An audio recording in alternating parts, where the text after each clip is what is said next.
नमस्कार प्रिय साथियों। आज के सेशन में आपका स्वागत है। आज अपन प्रतिशत है इस टॉपिक के बारे में बात करेंगे कि प्रतिशत का मतलब क्या होता है। ये प्रतिशत का टॉपिक है वो हर एग्जाम के अंदर इम्पोर्टेंट होता है और हर यानी इस टॉपिक का कोई ना कोई पर्सन है वो हर एग्जाम में पूछा ही जाता है। जैसे अभी आरपीएफ की भर्ती है तो इसमें ये प्रतिशत कितना महत्वपूर्ण है। जैसे प्रतिशत के बारे में अपन पढ़ते हैं तो प्रतिशत का मतलब होता है प्रति प्लस शत। प्रति प्लस शत। प्रति का मतलब होता है एक और शत का मतलब होता है 100। यानी प्रत्येक 100 पे मान निकालने वाला, यानी प्रत्येक 100 के आंकड़े पे मान निकालने वाला क्या हो जाएगा, प्रतिशत। अब आगे इनमें अपन क्वेश्चन देखते हैं। जैसे प्रतिशत यानी संख्याओं को प्रतिशत में चेंज करना और प्रतिशत को संख्याओं में चेंज करना।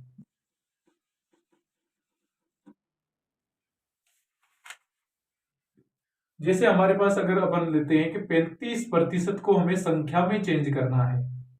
35% को हमें क्या करना है, संख्या में चेंज करना है।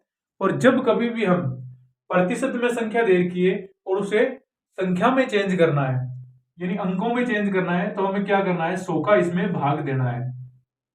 100 का इसमें भाग देंगे। इसे दशमलव यानी पॉइंट में भी चेंज कर सकते हैं अपन। अगर पॉइंट में करेंगे तो ऊपर दो संख्या छोड़ के पॉइंट लगा देंगे 0.35 और या 5, या फिर इसको 5 के पाड़े से दोनों को काट लें तो 35 कटेगा 7 बार और 100 कटेगा 20 बार। इन दोनों में से जो कोई भी हम लिखे वो दोनों ही करेक्ट माना जाएगा। अगर इसी में आगे देखते हैं अपन कि ये तो प्रतिशत में है। अगर मान लो कोई भिन्न दे रखा है कि 9/16 को प्रतिशत में ज्ञात कीजिए, यानी कुल आपके पेपर 16 नंबर का हो, इसमें से आपके 9 नंबर आए तो इसको प्रतिशत में चेंज करोगे तो क्या करोगे, 100 से गुणा करोगे तो ऊपर क्या हो जाएगा 900, यानी इन दोनों गुणा करेंगे तो 900 और 900/16। अगर अपन 2 के पाड़े से इनको काटें तो 450 बटा कितना हो जाएगा, 450 बटा हो जाएगा 8।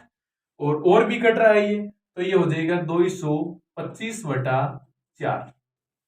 225/4 हो जाएगा। और इनको अगर आगे डिवाइड करें तो 4 का भाग यानी 20 में कितनी बार जाएगा, 5 बार जाएगा। और वापस कितनी बार गया, 2 बचे और 4 का 6 चौक 24 और कितना बचेगा, 1 बचेगा। तो 1/4% यानी 56 सही 1/4% है इसका करेक्ट आंसर आएगा। यानी 16 में से किसी के 9 नंबर आए तो उसके सब यानी 56.25% है वो बनेगा इसमें।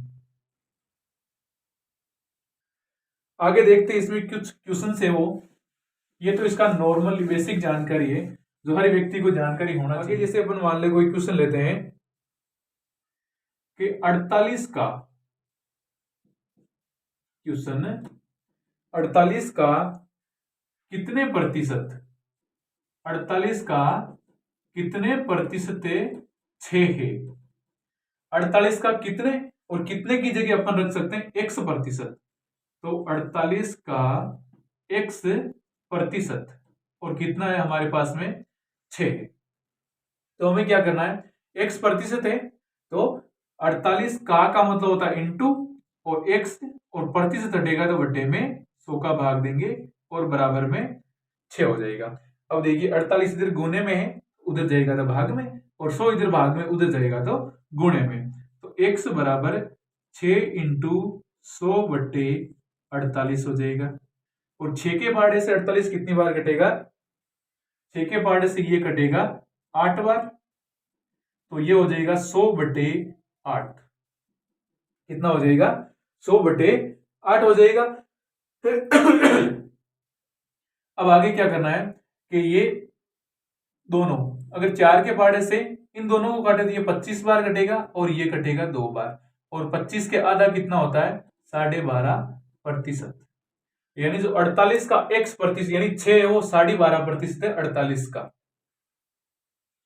आगे इन्हीं में देखते हैं क्वेश्चन देखते हैं कि 3 किलोग्राम को कितना प्रतिशत है, वो 12 ग्राम है। यानी 3 केजी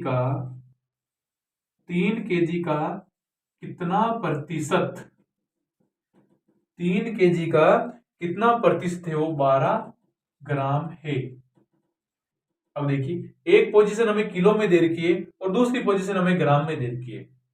एक ग्राम में और एक किलो में, तब हमें क्या करना है, 3 किलो का प्रतिशत कितना कितना का मतलब हमें इसको एक्स मान सकते हैं अपन।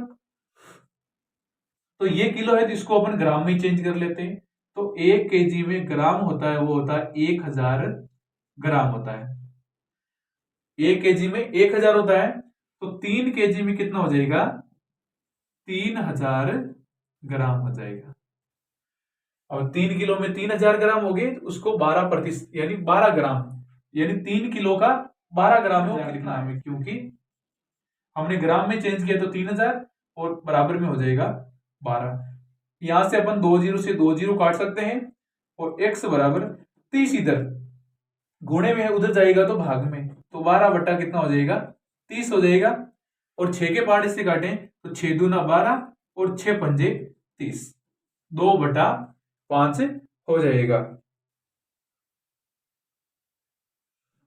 इसको अपन 0.4% कह सकते हैं, यानी 3 किलो का 12 ग्राम में वो 0.4% होगा। इन्हीं में हमारे साथ आगे क्वेश्चन है कि किसी भिन्न के अंश में 10% की वृद्धि करने, 10% की वृद्धि करने तथा इसके हर में 12% की कमी करने पर 15/64 प्राप्त होता है, तो वो भिन्न कौन सी होगी। माना अपन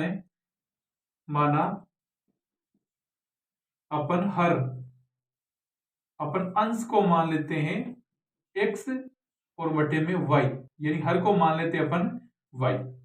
अब देखिए अंश हो जाएगा x हमारा और हर हो जाएगा y। अब इस प्रश्न में वापस शुरू करिए कि किसी भिन्न के अंश में 10% की वृद्धि।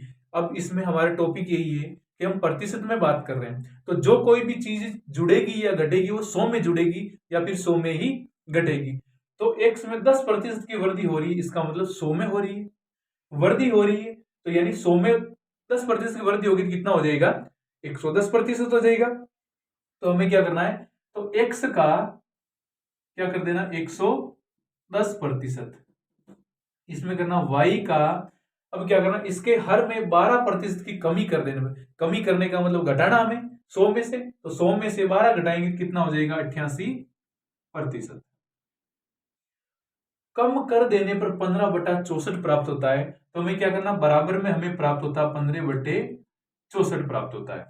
अब हमें करना क्या है इसमें कि x बटे y का 110% और 88% बराबर 15/64। अब देखिए इसको आगे सोल्व करते हैं, तो x और गुणा का मतलब होता है, यानी का मतलब गुणा और 110% बटे y इंटू 88% हो जाएगा।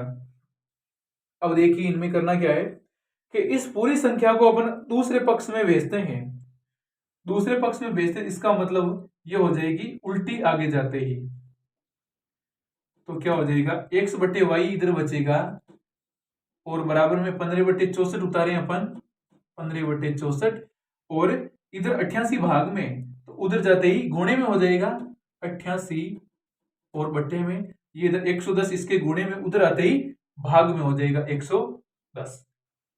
अब हम क्या करें, इन संख्याओं को काट सकते हैं कि 8 के पहाड़े से ये 8 बार कटा और ये कटा 11 बार।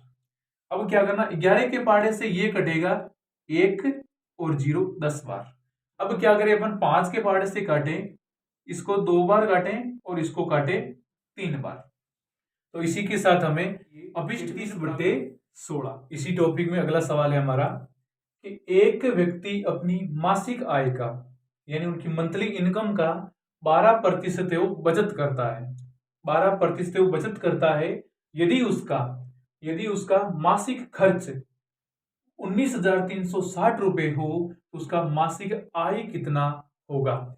हमें क्या है कि 12% वो इसका बचत दे रखा है, जो बाकी बचा मान लो इन्वेस्टमेंट है या उसका खर्चा है, बाकी वो कितना हो जाएगा 88% हो जाएगा, क्योंकि हमें प्रतिशत में चल रहे हैं तो कुल 100% होता है और उनमें से 12% निकाल दें तो 88% वो बचता है। यदि उसका मासिक खर्च यानी जो बाकी खर्चा है वो 19,360 रुपए है, यानी वो 88% के बराबर हो जाएगा 19,360। तो उसकी मासिक आय क्या होगी? अब हमें क्या करना है, मान लेते हैं मासिक आय उसकी x होगी, x का यानी 12% वो बचत है तो उसको निकाल दीजिए, तो कितने बचेंगे इंटू 88%, और वो 88% किसके बराबर है? 19,360 के बराबर है। क्यों? क्योंकि जो बाकी खर्च है वो 88% है और उनके बराबर है वो मासिक खर्च 19,360 रुपए के बराबर है। अब हमें क्या करना है, x इंटू 88 और प्रतिशत का चिन्ह हटाओगे तो 100 का भाग दोगे बराबर 19,360 रुपए। अब क्या करना है, हमें x को अकेला रखना है, तो इस संख्या को उधर पक्षांतरण कर देते हैं, तो x बराबर 19,360 इंटू 100/88 हो जाएगा। अब 88 से इसको भाग दें, x बराबर 88, 88 दूना कितना हो जाएगा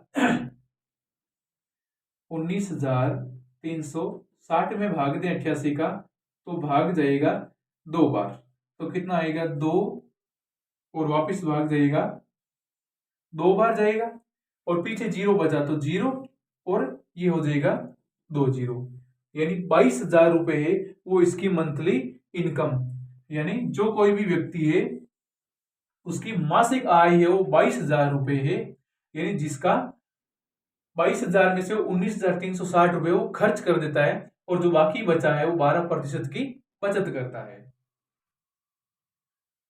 आगे हमारा क्वेश्चन इसी में कि एक मेज के अंकित मूल्य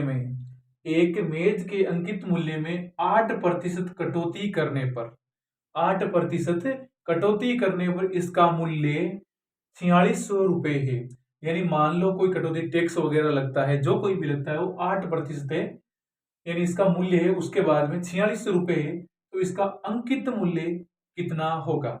यानी 8% कटौती करने के बाद में हमें 4600 रुपए प्राप्त होता है, तो अगर 8% इसमें जोड़ लें तो उसके बाद में हमारा अंकित मूल्य वो कितना आएगा, इसी में देखते हैं। तो अंकित मूल्य में 8% कटौती है तो हमें क्या करना, प्रतिशत जो कोई भी है वो 100% में से 8 निकाल लो, जो बाकी बचा वो हमारा इसके बराबर हो जाएगा। तो मान लेते हैं अंकित मूल्य है वो x रुपए है, तो x का 8% निकालने के बाद में 92% बचेगा और वो हमारा किसके बराबर है? 4600 रुपए के बराबर है, 4600 रुपए के बराबर। तो x का मतलब इंटू 92 और प्रतिशत का चिन्ह हटेगा तो हमें क्या करना है, 100 का भाग दे देना है। अब आगे बराबर में क्या हो जाएगा, 4600 रुपए हो जाएगा। अब इसमें हमें करना क्या है अगर अपन देखें तो ये भी 4 के पहाड़े से कट रहा है और ये भी 4 के पहाड़े से कट रहा है, तो अगर देखें अपन इसमें ये कटेगा 23 बार, 23 चौके 92 होता है और ये कटेगा 25 बार और 25 चौके होता है 100, मतलब 4 के पहाड़े से ये दोनों कट जाएगा, तो इधर बचेगा x बराबर 4600, ये 25 इधर भाग में उधर जाते ही गुणे में हो जाएगा और बटा 23 x के गुणे में उधर जाते ही भाग में हो जाएगा। अब देखिए 23 से अपन 46 को काट सकते हैं, 23 से 46 कटे ये 23 एक 23, 23 दूना 46, 2 बार कटे और पीछे 2 0 है तो ये 200 बार कटेगा, तो 200 इंटू 25, तो क्या हो जाएगा 25 को 2 से गुणा किया 25 दूना 50 और ये 2 0 पीछे है तो 5000 रुपए।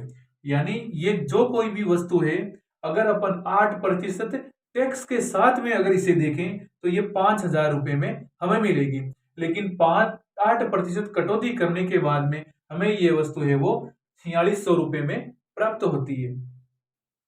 तो जो हमारा 8% वेट है या जो कोई भी टैक्स है वो कितने रुपए का हो गया, यानी 5000 में से 4600 निकालेंगे तो 400 रुपए है वो यानी कटौती के तौर पे हमारे कट गए इसमें।